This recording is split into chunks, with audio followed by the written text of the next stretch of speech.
May Day 2025 ini banyak evaluasi gerakan.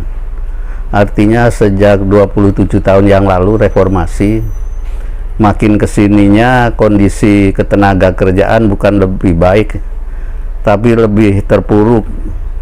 Lebih banyak perusahaan yang ditutup dan karyawan yang di PHK.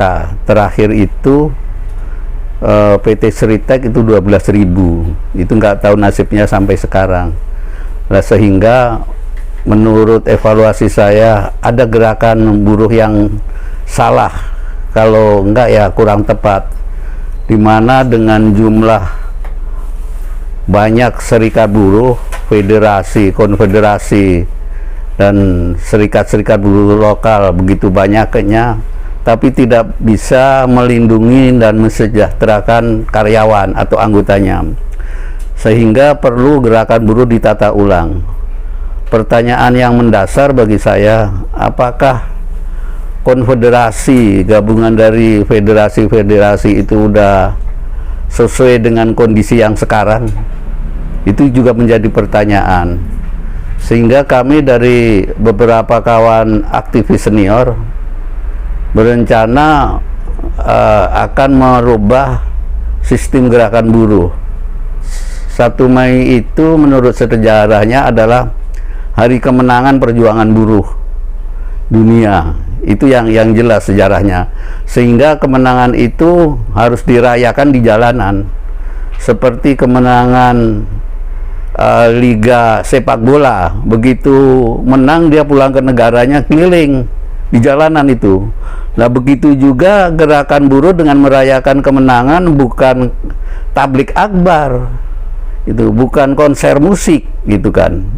Itu menurut saya, sehingga kurang pas. Yang pas itu turun di jalanan, bikin macet di mana-mana.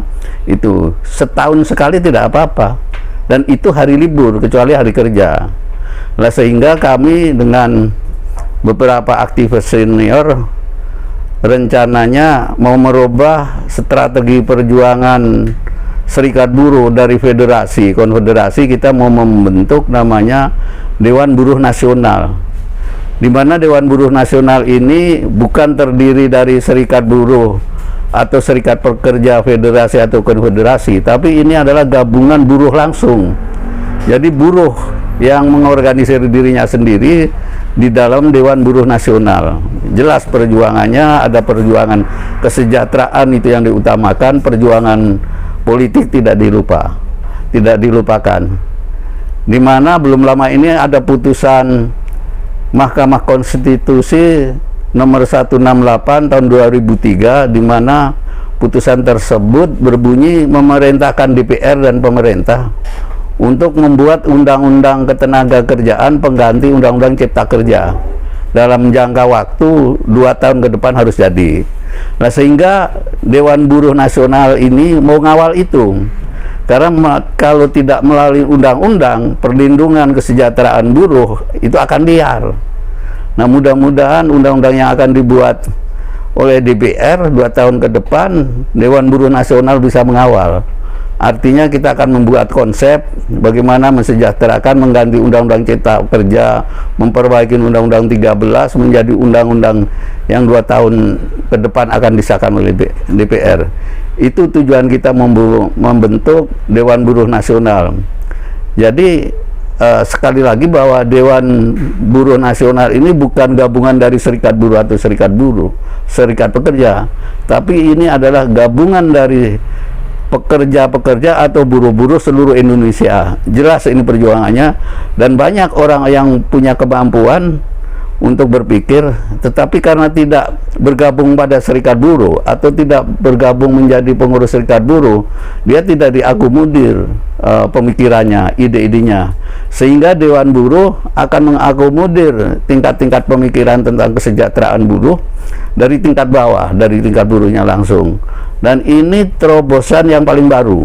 Sebelumnya orang bicara membentuk serikat buruh yang baru, serikat pekerja yang baru, apa namanya, itu blender, tidak menyelesaikan. Dengan kasus terakhir ini Januari, Februari, ada 40 perusahaan paling besar Seritek 12.000 sampai sekarang nasib karyawan yang di PHK tidak jelas. Apakah dapat pesangon atau tidak itu juga belum jelas. Isunya hanya banyakkan omon-omon. Nah, sehingga kami bersama-sama akan mendeklarasikan Dewan Buruh Nasional pada 1 Mei 2025. Nah, mohon doanya semoga sukses dan banyak yang bergabung untuk mensejahterakan kaum buruh. Oke. Untuk yang tadi disinggung soal belum ada penyelesaian secara seimbang ya antara buruh dengan pemilik modal ya, atau dengan negara juga. Saya juga pengacara buruh ya, banyak nanganin. Yang terakhir, yang paling terakhir itu ada yang sampai kurator, sampai sekarang putusannya Pak Ilit ditanganin kurator untuk mencari aset dari perusahaan, dan itu dicari nggak ada. Begitu juga yang di putusan di Serang, ada putusannya perusahaan tidak mau menghadapi gitu. Jadi ada kesulitan. Nah, dalam hal ini kesulitan buruh untuk mendapatkan pesangon sesuai dengan putusan hukum, putusan pengadilan, tidak bisa, dan pemerintah tidak ada keberpihakannya terhadap buruh. Itu apa solusinya pemerintah? Harusnya dia bisa, kalau ini yang mau dibentuk Satgas PHK, saya tidak optimis dan tidak percaya itu bisa menyelesaikan, karena siapa yang duduk di situ bukan praktisi perburuan, bukan aktivis buruh, siapa aja bisa duduk di situ. Kalau saya dengar ada jam sostek segala, apa kaitannya dengan jam sostek? Jadi banyak contoh-contoh kasus, karena saya pengacara khusus ketenaga kerjaan perburuan, jadi banyak yang tidak selesai, hanya menang di atas kertas, putusan PHI, putusan pengadilan menang, tapi tidak dibayar dan tidak ada tindakan dari pemerintah. Enggak, kalau soal kong kali kong nggak tahu saya itu ada atau tidak, tapi yang jelas keberpihakan sistem atau undang-undang ketenaga kerjaan sekarang, pemerintah atau negara tidak berpihak. Beda sama dulu waktu zamannya Orde Baru, sebelum ada pengadilan hubungan industrial, itu ada namanya P4D, P4P, di mana peran negara sangat penting. Kalau putusan P4P itu merugikan banyak buruh, menimbulkan keresahan, itu pemerintah bisa berpihak, bisa dibatalkan putusan P4P itu. Tapi sekarang dengan PHI, pengadilan hubungan industrial, buruh dan pengusaha diadu bebas, sedangkan kemampuan buruh itu sangat minim, kecuali dia ada yang wilayah pengacara atau serikat buruhnya. Tapi kalau enggak, ya udah, banyak yang nggak dapat pesangon gitu kan. Berarti mundur dong ya kalau gitu ya? Bukan mundur lagi gitu, anjlok gitu nih. Nah, terus ini kan sudah ada wacana untuk PHK ya, Satgas PHK. Ya. Sebetulnya apa sih plus minusnya?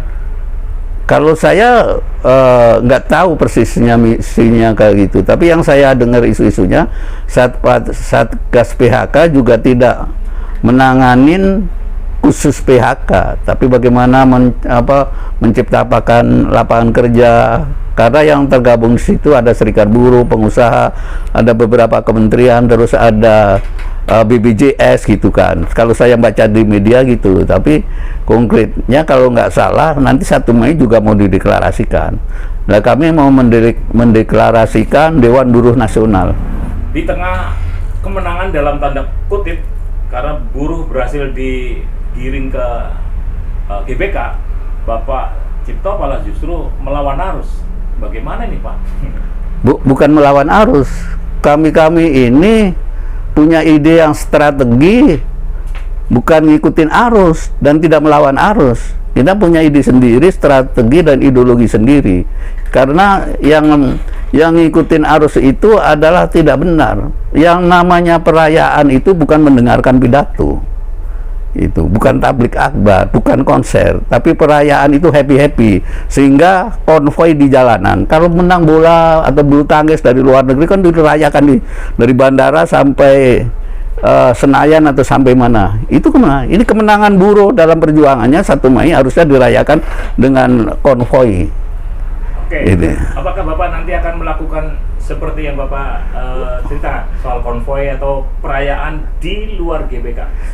Insya Allah kami yang tergabung dalam Dewan Buruh Nasional akan melakukan konvoi, seberapapun jumlah masanya kita akan melakukan konvoi.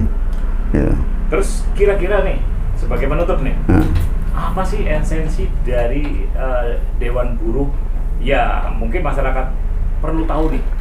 Iya, Dewan Buruh itu adalah melihat bahwa serikat-serikat buruh yang sudah ada itu tidak bisa melindungi dan mensejahterakan kaum buruh anggotanya. Insya Allah Dewan Buruh Nasional ke depannya bisa mengayomi dan melindungi mensejahterakan kaum buruh.